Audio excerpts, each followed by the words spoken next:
Check, mic check.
好。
Wait, you guys want to move this way?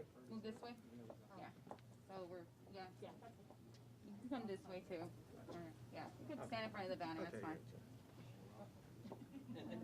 Brian, you have to get in as well. Slide in somewhere. Come on in this way. Yeah, come here. There you go. Let's have, we have you stand in front of him. see you. Why don't you stand right between Brian them, Sims. right next to the sign?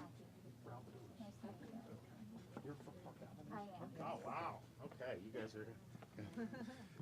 Well, good afternoon. It's great to be in West Palm Beach. People from all over the country are looking at Palm Beach County. I know the real estate is going up because it's such a great place to live. We're happy to be here at Okeechobee Steakhouse to really send a message that at a time when folks in our service industries, particularly restaurants, lodging, and hospitality, have kind of taken it on the chin, particularly in some other states where they've been completely shut down. We just want to send the message, you know, some may want to shut you down.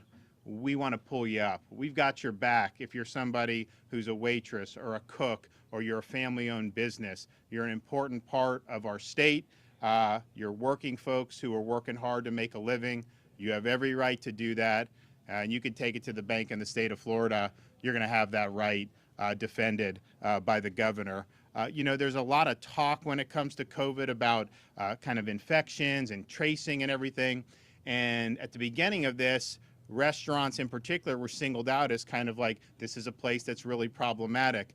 Most of the contact tracing that's been done has restaurants as very low in terms of where these infections can be traced to. New York just did their big one and put it out, I think, yesterday or the day before, and they had 1.4% of infections traced to restaurants and bars. So it doesn't mean it can't happen here, but I think we have to understand the vast majority of infections are occurring in people's homes, particularly if you have people getting together. So closing a restaurant for indoor dining is going to lead to more people doing that in private homes anyways. But here's the thing.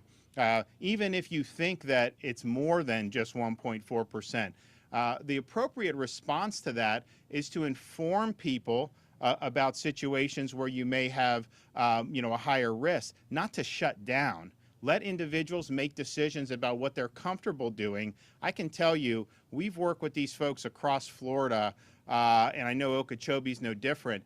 They put every effort to creating a safe environment and a healthy environment. They're not going to get customers unless they do that, and I know that that's what they've done here at Okeechobee Steakhouse. And so we're coming up on Christmas. It's an important time of year for a lot of people, and we just want to let people know, you know, if you're somebody who's working hard, you know, you're a worker in one of these industries, we're standing with you 100%. We know what you've done. We know you've sacrificed, but we also know how much these jobs mean to you and how much these industries mean to the state of Florida. And we have a bunch of great folks who are just going to offer a few things. And so we'll, I'll call them up one at a time, but we'll start with Ralph Lewis, who's owner of what I'm told is the oldest steakhouse in the state of Florida. Good afternoon. My name's Ralph Lewis. I'm a third-generation co-owner of the Okeechobee Steakhouse here in West Palm Beach, Florida. And yes, we are the oldest steakhouse in Florida. Been here 73 years. I was the first person in 73 years that ever had to lay anyone off. So bringing people back was crucial. When you have single mothers with tears in their eyes because they don't know where their next paycheck's coming from, that's a big burden, and it's a concern, and we care about our employees and staff.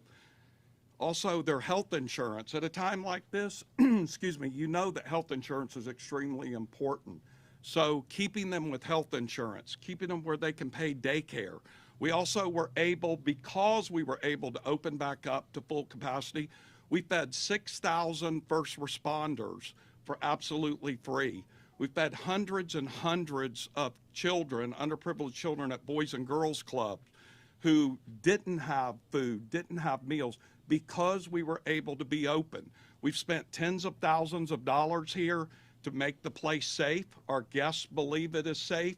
We are running fairly busy, about 70–75%, which is great. We'll take it. Things are getting better. So I would like to say, by Governor DeSantis keeping us open, moving us in this direction, it's been a game changer, not just for us, but 107 families that depend on it directly from us. And because of this, we are planning on opening another restaurant soon. So I'll turn it back over to whoever wants to speak next. Thank you. We'll do Siobhan Wilson, one of the servers here. There you are. Hi, my name's Siobhan Wilson. I've been here for 23 years. I was actually able to buy a house over the summer in the middle of this pandemic, only for the fact that Ralph and Curtis kept the restaurant going by putting a barbecue truck outside, which I worked at. Thank goodness, even though it was hot, we made it. But if I hadn't have been able to do that and stay open right now, I'd still be renting. And it was my first home, and my husband and I are very fortunate that Governor DeSantis has decided to keep our state open. Thank you. Thank you. All right. We also have Teresa Hogden, who's a server and a bartender at Okeechobee Steakhouse. Hello, I'm Teresa Hodgson. I've been here for 14 years. Ooh. Single mom of 2 kids. No other income coming, so sorry about this. Very blessed to have Governor DeSantis keeping us open. Very blessed to be able to work with Curtis and Ralph and how they pushed everything, so I would have lost everything. So I'm a blessed mother. And I just hope that we can still stay open and, everybody do what they're supposed to do. And if you're sick, stay home. If you want to come out, we are here for you and we are 100% committed. Thank you. All right. We have one of the cooks. I heard you guys have great steaks. Jason Ramey. Jason? Hi, Jason Ramey. Been here for about 3 years, and thanks to Governor DeSantis and the Lewis family, I was able to support and raise my daughter and my wife and pay my mortgage on my house. So, thank you, thank you, thank you. What's the best dish here? Bone-in ribeye. Mid-rare. All right. And then also we have Chrissy Fabra, what is that? I'm sorry. Wishart, yeah. General Manager here at Okeechobee. Good afternoon. I'm Christina Wishart. I'm the General Manager at Okeechobee Steakhouse. I've worked here for 26 years. It's really important for us to stay open. I mean, right out of high school, I started working here as a hostess, and I've pretty much made the restaurant industry a career. So this is all that I know. If restaurants weren't able to stay open, I probably would have to find a different outlook and work. So I'm very fortunate for you. Thank you for allowing us to stay open and for us to just thrive and do what we know. Coming out to the restaurants is a choice that everybody makes, and if you choose to come to Okeechobee Steakhouse, I will guarantee that this is the safest, most comfortable place to eat. Thank you. Thank you. All right. Okay, we got Michael Klein, Kavasutra. Tell them where Kavasutra is if we're not here. Good evening. I am Mike Klein with Kavasutra. We have 15 locations, 10 of which are in Florida.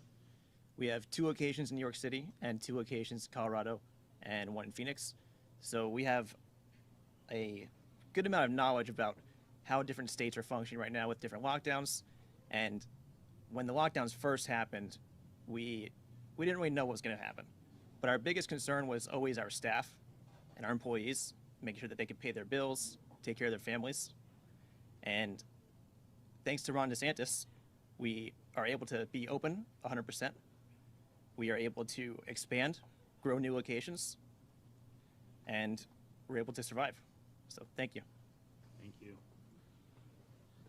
All right, and then we have Jose Olascoaga. Did I pronounce that right? Pretty close. Bartender from Kavasutra. Pretty close. Hi, how you doing, guys? I'm Jose. I am one of the district managers of Kavasutra. I manage 3 of their locations. And I just truly want to thank DeSantis for, actually caring for us and putting themselves in our shoes and understanding that, we need to work. And without, him allowing us to be open, I don't know how we'd be able to pay our bills. I just got a new home. I can pay my mortgage. I can take care of my family. And, it all comes down to COVID isn't going anywhere. And we're going to have to learn how to live with it. We're going to have to learn how to adapt. And we have to thrive. and keep moving forward. Thank you, DeSantis. Good job. Thank you. Okay. Oh, this is the main guy, man, the butcher. Bernard Exantis, Okeechobee Steakhouse. Good afternoon. My name is Bernard Exantus.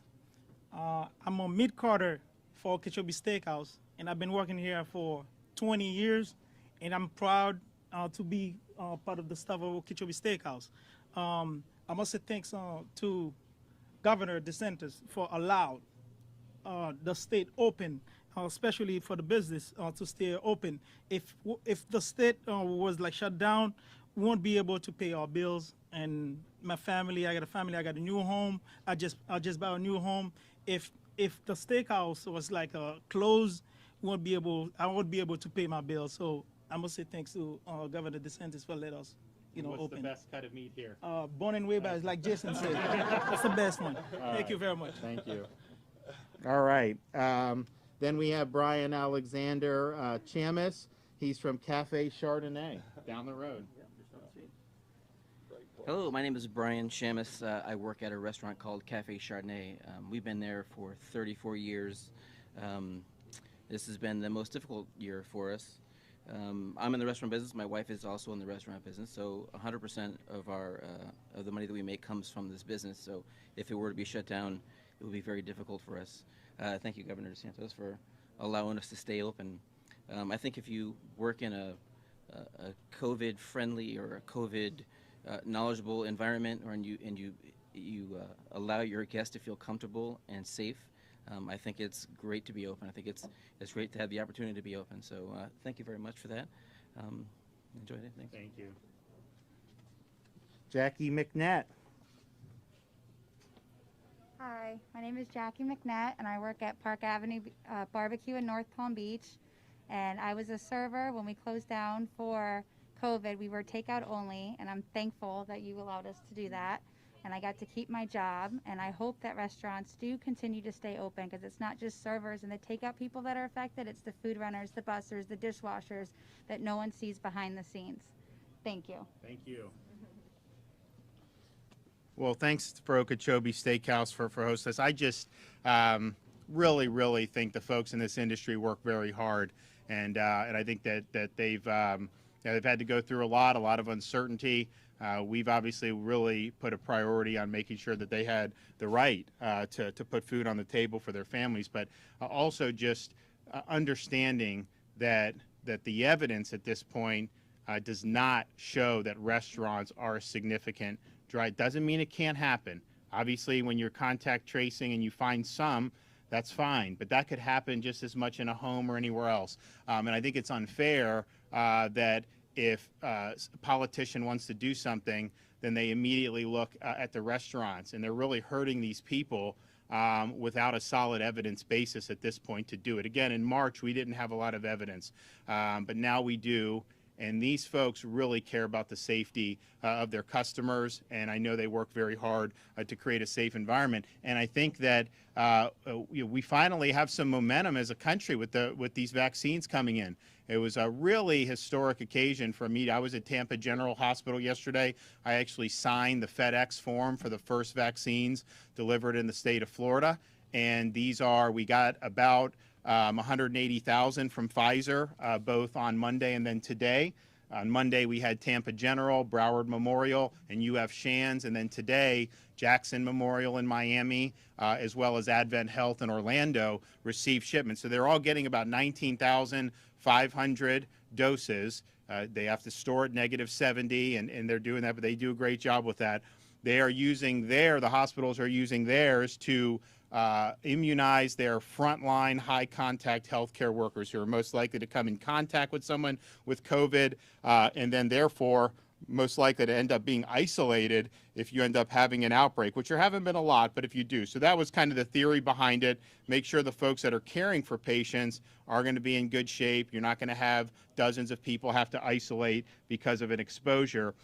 All 5 of those hospitals are helping with other hospitals in the area. We were limited to 5 hospitals because they didn't want to have it go to 200 hospitals and then have any mistake exacerbated. They wanted to pick 5. It was kind of a beta test. Can we get everything on target the first time, and then you open it up? And so that's what we're doing. We picked those 5 because we thought they were representative of big populations, but Jackson is working with all the hospitals in Miami. Broward Memorial, I know, is working with hospitals throughout this area. So you're going to start to see hospitals beyond those 5 have their workers get these shots this week without a problem. And then tomorrow, we have in the state of Florida, we'll be making an announcement about what we're doing to help residents of nursing homes. Very, very significant that we provide vaccinations to anyone in a nursing home who wants it. Obviously, they are the most at risk from most infections, but certainly for this one as well. And so it's important to be able to help them ward off that so you can help. But even the ones who get it and recover, and many of them do, and many of them never get it, this has such a huge impact because of all the mitigation that goes on. They haven't really been able to have, I think, a full ability to thrive over these many months. Now, we make sure they can have visitors, and we've supported all that, but it's just not going to be the same until we get the vaccinations in those facilities. And so we're going to start that process tomorrow. We've got thousands of facilities in Florida. It's not as easy as it would be in some smaller state. You're talking about between staff and residents. I mean, these are hundreds of thousands of vaccinations that need to take place, but it is a priority. We then will, and then Thursday, we anticipate a recommendation for the Moderna vaccine, and I think you'll get an EUA issued by Friday night. I spoke with the FDA commissioner this weekend. That was basically what they did for Pfizer, so I think the timetable will be similar. What will happen then is the orders will ship probably Saturday, Sunday. Florida, we're getting about 370,000 doses of the Moderna for what we're calling week 2. This is week 1 with the Pfizer. So that is then going to go to a broader range of hospitals. Obviously, going to continue with the hospital mission, but we do, as soon as we get more and more vaccines beyond what the frontline healthcare workers need and beyond the nursing homes, we really want to get it out to the broader senior community here in the state of Florida, because we believe if we can do a big chunk of that, and we're not forcing anyone to take it. I think most will want to, but we're not going to force.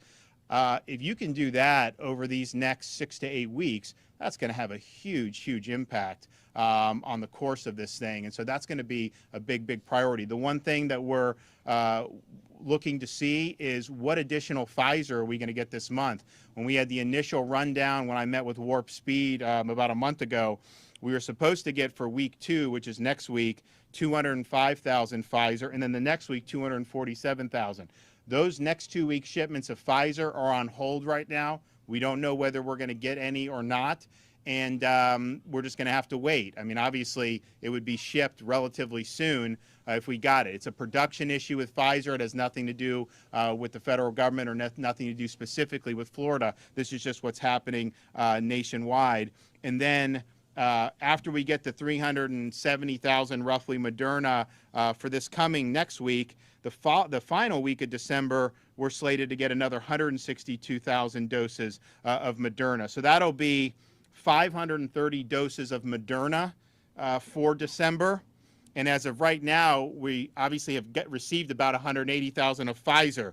If we do get the next 2 weeks, which is still unclear, that would bring us to 631,000 of the Pfizer. So that's over 1 million doses if we get all that. Obviously, if the Pfizer doesn't come through in the next 2 weeks, then we're looking at probably roughly 700,000, a little more than 700,000. Look, either way, we're going to make good use of it, but we really believe that our healthcare system's ready to do this, and that if we can get the 1.16 million doses in December, it will offer all nursing home residents, nursing home staff, key frontline healthcare workers, and then start to be able to offer it to the broader high-risk community seniors. Now, obviously, as you get older, you see the statistics. I mean, it's just much more dangerous. But there is a big difference between if you're in a long-term care facility and if you're out in the general public. I mean, fortunately, those folks in the general public tend to deal with it better. Nevertheless, we really view that as a priority, and so we want to do it. So, and then these monoclonal antibody treatments, we're getting about 6,000 a week in the state of Florida sent to various hospitals between the Regeneron and the Eli Lilly monoclonal. And it's going to take some time to get hard data. So a lot of this is more anecdotal, but I can tell you everything we've ever sent, first hydroxychloroquine, then convalescent plasma, then remdesivir and all this, this is by far on an anecdotal basis been the best treatment that we've seen for this. I mean, obviously the president made it famous when he did the Regeneron, but talking to doctors about the Lilly, when they're finding high-risk patients early on in the infection and they give it to them, it's having a tremendously positive effect. So we hope to see that scaled up, the production, because they're doing 300,000 a month for each company. If we could double or triple that, that will be really, really good, I think, for the country. And obviously, Florida, we would stand to benefit from that. So the treatments have really improved, and I think that that's something that's really, really positive. So yesterday was really exciting because this was a huge undertaking in terms of logistics that the federal government had to do, and they did it in conjunction with FedEx. And FedEx, that they do this all the time. I mean, this is a very sensitive product, but you should see how crazy people get when they do the iPhones. They were telling me that anytime a new iPhone, it's like a huge deal. So they kind of are tried and true. Everything went very well yesterday around the country, and we anticipate hopefully that continues. We assume that there would be hiccups, and there haven't been yet. But at the end of the day, I mean, this is a great opportunity for a lot of folks. So we're really excited about this. We feel that this can really help turn the corner. And, you know, look, in Florida, these folks have the right to work. There was a lot of people several months ago that said that was such a bad idea. But here's the fact is, you know, right now, there's probably 40 states that have higher per capita cases and COVID hospitalizations per capita than the state of Florida does. And so some of these shutting people down, not letting them work, restricted, it just hasn't worked very well. And so I think we need to look at the data and the evidence and say most of the spreads at home, most of the seriously at risk are nursing homes, and let's really focus the efforts in terms of mitigation on protecting vulnerable people. That's what we've tried to do here, and I think that that's a better approach because it allows folks like this to be able to have their livelihoods intact, and it allows us to really focus, I think, on where some of the more significant risks actually are occurring. So thank you. Happy to take a couple questions. Yes, sir.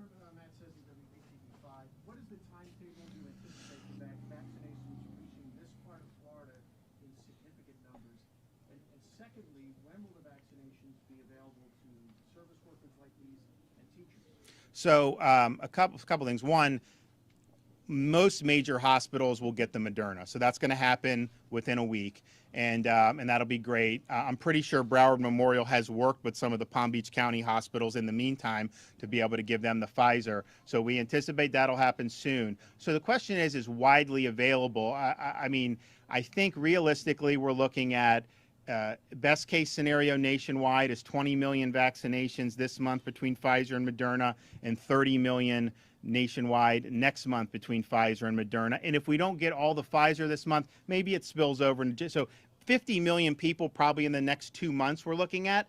Of course, in Florida, we're 6.5% of the country's population. So if you did it on a pro rata, you know, you could do the math. That'd be a good chunk for us now, but that's not even close to the whole population.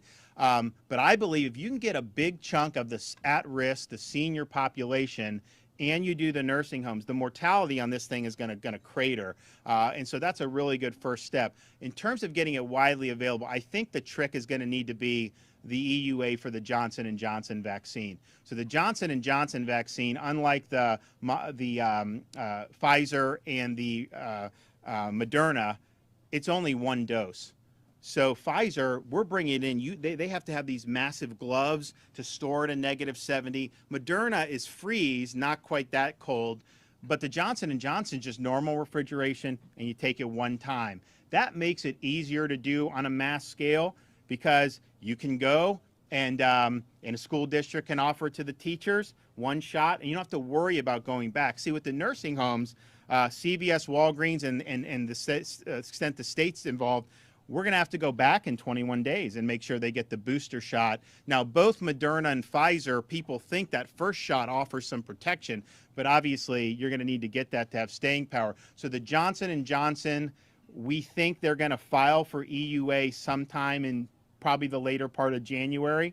And if you look at the same timetable, maybe give it a week for approval, that can be produced at scale and pretty quickly. So my hope is that if J&J is approved, you start to see this become, more widely available. The first month and a half, 2 months here, I mean, we really are going to focus on nursing homes, those tip of the spear healthcare workers, and our senior citizens. There's probably not going to be much of an option for someone who's like 35 and maybe working at an elementary school. But I think as J&J comes online, then those possibilities are going to be there. And look, we're not mandating this. We're going to provide it for folks who want it.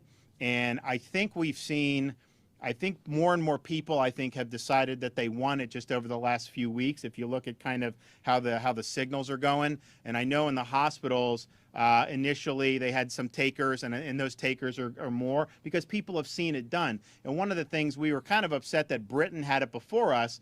But then on the other hand, I'm thinking, well, you know what? They've been given shots for a week or two and the sky hasn't fallen. So that's actually a good thing. People can see that, and then they have confidence that, okay, maybe this thing isn't going to be any problem. So, but I think we're looking at I think to me the key is the Johnson & Johnson to get it more widely available. See everybody behind you wearing masks. Scientists we talked to in our community said it would be helpful if the leader of our state insisted, with all the help coming our way with vaccines, on a mask mandate. Even if everybody didn't follow it, scientists have argued to us again and again. Okay, but it doesn't matter what they argue. What are the facts? So first of all, I don't believe in mandates. They say the facts are that mask wearing does help. And that that's not the same thing as a mandate, though. Whether you wear it or not is not the same as a mandate. Why not mandate it? Because of the states that are ahead of us, 40 states that have higher caseloads, 40 states that have higher per capita hospitalizations. We're in the bottom 10 states for per capita cases, and this is with being open for months and months. So the question is, why are cases exploding in California? Why are hospitalizations exploding in other parts of the country, particularly states that have said that they've done all these great restrictions and mandates?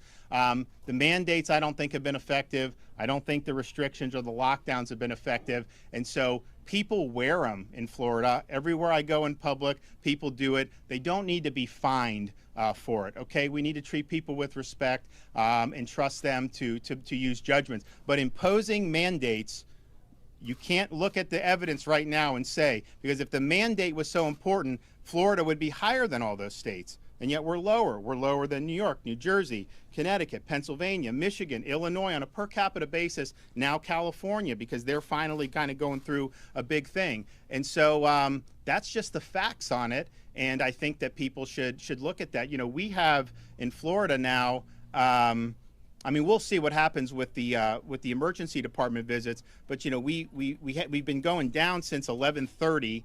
And we'll see, because these things go up and down. But I would note, a lot of these experts were saying that the United States, because of Thanksgiving, was going to have this massive surge. There's going to be all this problem because people had the gall to go see their family. Well, look at the national indicators since Thanksgiving. It's actually gone down. Midwest is going down. California is going up, but many places, are not surging. Some may go up in a seasonal way, but you don't have the massive. We had some of these experts saying in mid-November that the hospitals would be overrun and collapse across the country in 2 weeks. Well, we're now a month past that, and you haven't seen even close to anything collapsing. So, let's focus on what's actually happened. And the fact is, we always hear these things put out about hospitals are going to collapse. This is going to happen, Thanksgiving. And yet no one really goes and checks to see whether, did that actually happen? And the people that make the predictions and they're wrong, then they go right back to them and they get to make more predictions. The vaccine, obviously, all these people said it was impossible, and that ended up being the case. So, so I just think use common sense. But let's keep people employed. Let's keep kids in school. That's a huge thing. And it's interesting. In the summer, when we were pushing for that, a lot of parents were happy, but you had a lot of these people saying it wasn't safe, and that the data didn't support it. Data supported kids being in school. We've had it, and are there any parents that would not stand for schools being closed, because it's not consistent with the actual data and the science, even though you did have some experts at the time trying to act like it wasn't safe because they didn't look at the situation in Europe and all these countries that had done it and done it effectively. What would you say to the local leaders across the state, some of whom have said that their response to the virus has been restricted or hobbled because of your executive order? Well, if a local leader wants to put them out of work, you're damn right I'm hobbling them from doing that. If they want to shut down businesses, I'm going to stand in the way. I'm going to stand with these folks here because they have a right to make a living, and I don't think government has a right to put these people out of work and to not let them put food on their family, on the table for their family. That's a basic thing that I think everyone in the state of Florida should have to do. They're doing it, working hard. They're doing it, with safety in mind. And I have not seen a single business owner, I've not seen a single employee who has acted like this virus isn't real. They all understand that, but they all also understand that they have to be able to make ends meet. And so the question is, you want to do it and let people operate in a safe way, but we are not going to let them put people out of work, and we will absolutely stand up for working people throughout the state of Florida. Yes, ma'am. Oh, yes, sir. The general public won't receive the vaccine until perhaps April of 2021, according to our health department. What is your administration doing to alleviate and make sure that the public feels safe about taking the vaccine? Because a lot of people are somewhat afraid to take it. Well, a couple things. One, I'm not sure that April is right because I think when you look at Johnson & Johnson, I think if that does get EUA approval, I think you're going to start to see this be widely available relatively shortly after that, which I think will be a really good thing. I mean, they're really producing that thing at scale for that. But here's what I say on the vaccine. I mean, look, this thing was politicized during the campaign. Let's just understand, these are really, really strong companies that have put a lot of resources in. Obviously, the federal government has put a lot of money into it. It's gone through the same process that anything would normally do. People say it takes 2 years to do a vaccine or 3 years, and that's traditionally been true. But it's not because it has to take that long. It's because the machinery of the bureaucracy usually works so slow. And on this situation, they said, you guys got to kick it in gear.